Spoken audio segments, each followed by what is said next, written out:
O crescimento integral da igreja.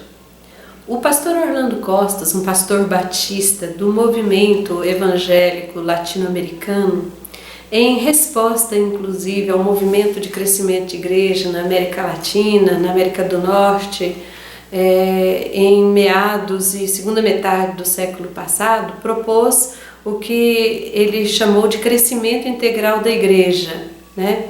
E ele disse que o crescimento integral da igreja, eu disse por meio de seus textos, que o crescimento integral da igreja deve abarcar pelo menos algumas dimensões, ou seja, o crescimento numérico. Toda a igreja precisa crescer numericamente, é para isso que evangelizamos, convidamos pessoas, entendemos que a nossa fé, que essa fé que nós afirmamos é uma fé verdadeira e que faz bem para o humano, inclusive.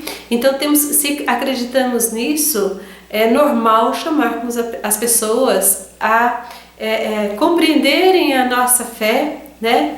E a viverem também essa fé, inclusive participando da própria igreja, né? Do ambiente da igreja. Então, isso vai levar ao crescimento numérico. Fazemos a evangelização para isso. E o Costas fala, a evangelização é necessária, né? Desde o primeiro século a igreja evangeliza. E o movimento evangelical sempre defendeu a evangelização, chamada das pessoas ao arrependimento, à conversão, à mudança de vida, certo?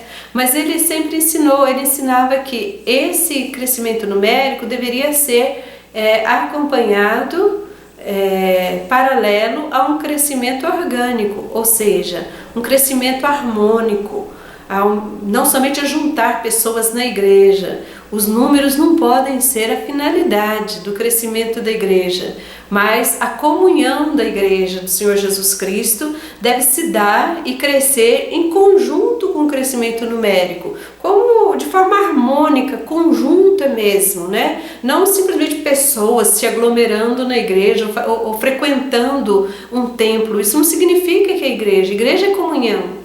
E para isso é preciso que esse crescimento seja harmônico. A outra dimensão, além do crescimento numérico e além desse crescimento que ele chamou de orgânico, como um organismo, né? Ele afirmou também a necessidade do crescimento conceitual. Uma igreja que cresce numericamente, que cresce em comunhão, ela precisa crescer também no conhecimento da própria fé, saber explicar a própria fé, né?